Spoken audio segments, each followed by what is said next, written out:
So the capitalist class, they want freedom to enslave the masses, to engage in war crimes. And then if you go after them for committing crimes, you're an authoritarian communist. No, it's literally enforcing the law. China has anti-corruption laws, and I advocate for strong anti-corruption laws against the ruling class. And if they break those laws, we need to go after them. The same way they go after Francesca, the same way they go after the ICC. You got to see how they play the game. We need to wise up and play the same game that they're playing.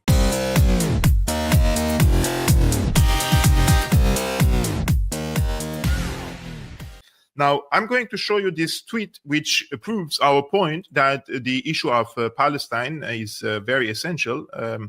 Not this one. Marco Rubio, basically, he declared on X that they are imposing sanctions. Today, I'm imposing sanctions on UN Human Rights Council Special Rapporteur Francesca Albanese for her illegitimate and shameful efforts to prompt international criminal court action against US and Israeli officials, companies, and executives. Albanese's campaign of political and economic warfare against the United States and Israel will no longer be tolerated. We will always stand by our partners in their right to self-defense.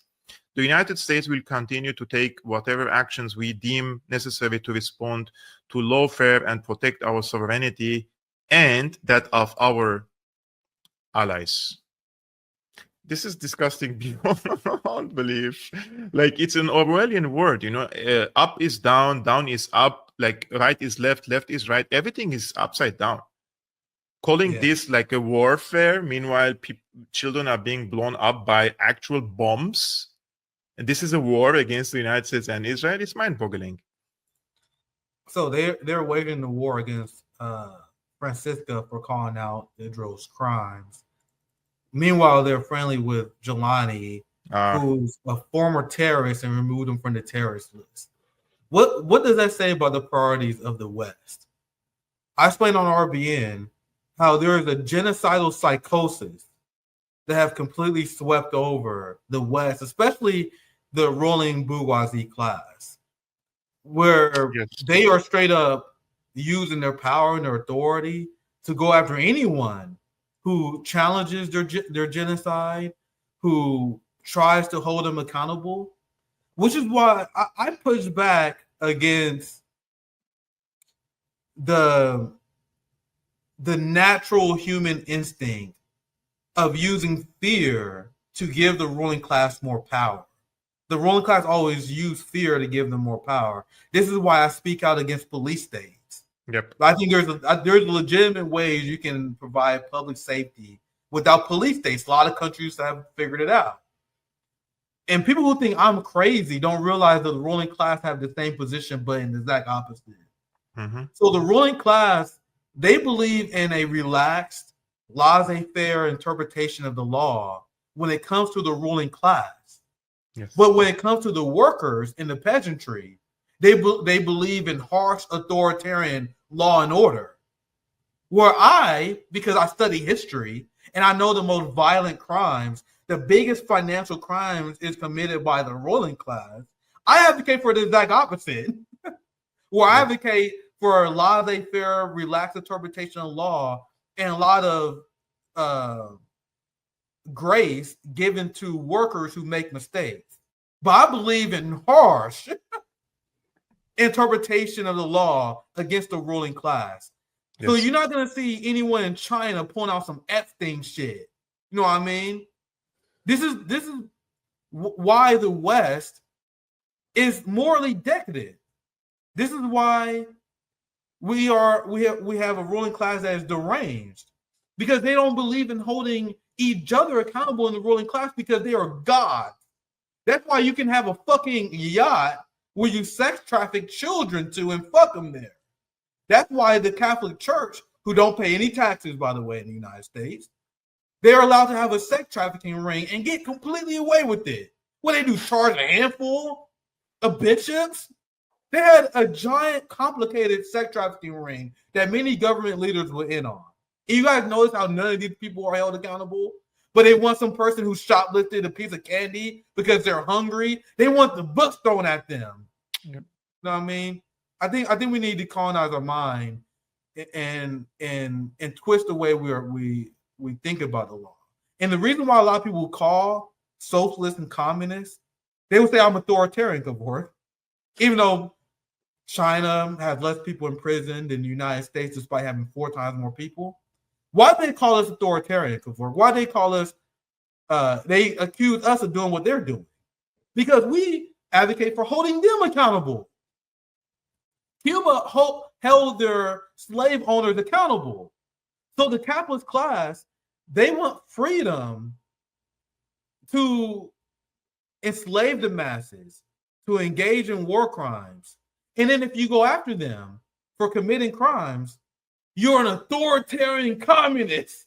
No, it's literally enforcing the law. China has anti-corruption laws, and I advocate for strong anti-corruption laws against the ruling class. And if they break those laws, we need to go after them. The same way they go after Francesca, the same way they go after the ICC. You got to see how they play the game. We need to wise up and play the same game that they're playing. But go ahead. Yeah.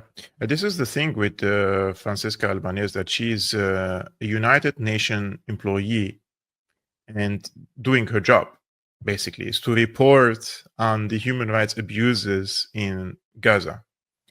And if I'm saying it is permissible now to sanction an employee of the UN for reporting on the facts, whether it's in Gaza or elsewhere, then there is no need for the UN. And there is no need for international law and regulations, and there is no rules-based international order. Look, I said this for a very long time, and people called me conspiracy theorist.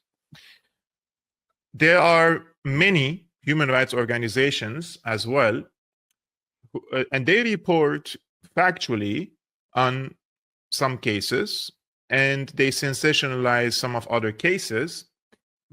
Let's say they report objectively on all countries, right?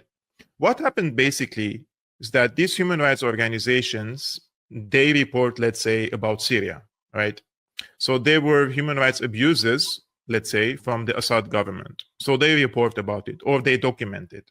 What happens is this report is going to be used by the UN, by the US, by major, let's say, European countries to impose sanctions on Syria and the economy, to impoverish the people for the sake of regime change operation, not for the human rights abuses. So they use these reports for imperialist reasons.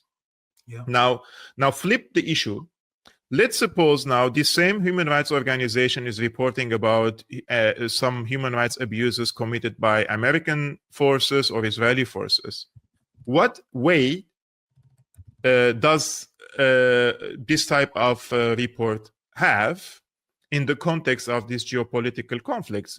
Zero, none, because the US and Israel and its allies are immune, and you cannot really question them and you cannot hold them accountable. So whether they are criticizing the empire or not, it's completely irrelevant, because these reports are only used to condemn other countries and to have tangible change in these countries that are not evolving or revolving under the umbrella of the United States.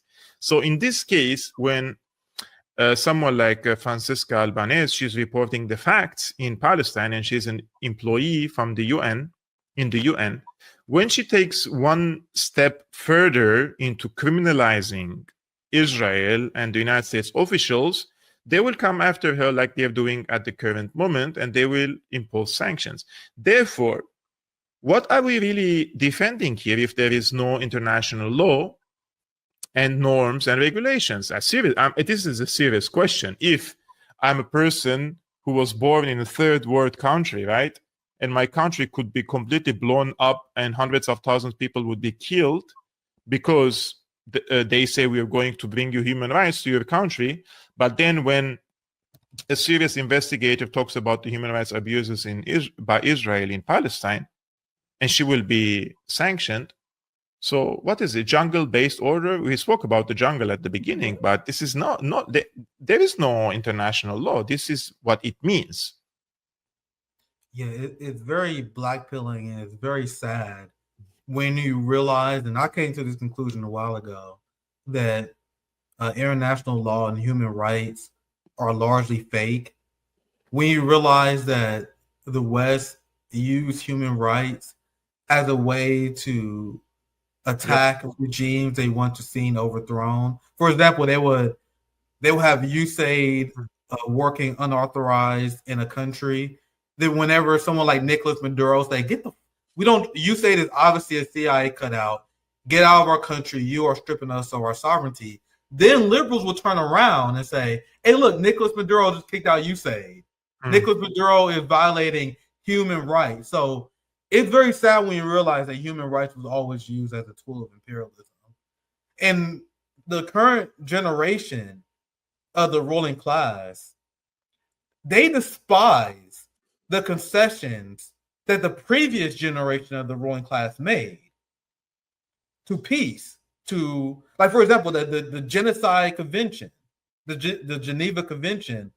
You can tell that Benjamin Netanyahu, people like Marco Rubio, the Mike Pompeos, they look back at the previous generation of the ruling class and they are like, are you guys out of your fucking minds? We're saying that we should have these rules that we should follow? Don't you realize that these quote-unquote rules are only used as a way to attack African countries, black countries, and brown countries? The idea that we will ever support such a thing is absurd. So now they are tossing out all the rules of war that we agreed to before, and they are essentially living in a lawless way.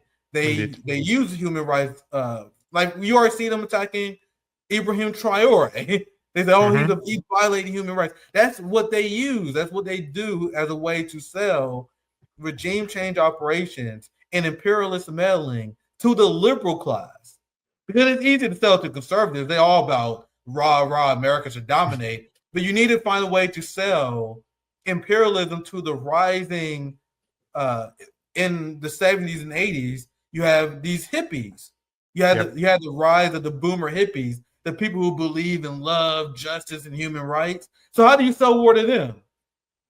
Iran is attacking women. Women don't have rights in Iran. Women don't have rights in Syria. How's the situation of the women now after the regime change in Syria? Are they following how many women are being kidnapped on daily basis? And this is what they have pushed for. And they the problem is so many also talking heads legitimize this, and now that women are being literally enslaved, like this is like a sex slavery, they're silent. No, I don't hear about intervention, regime change operation because women are being persecuted in Syria. As you said, all this human rights talk is for geopolitical purposes. They don't give a damn about human rights, women rights, children rights, nothing. These people only care about their pockets and the empire's well-being and the expansion of their soldiers all around the world and recycling the money thanks to this type of wars.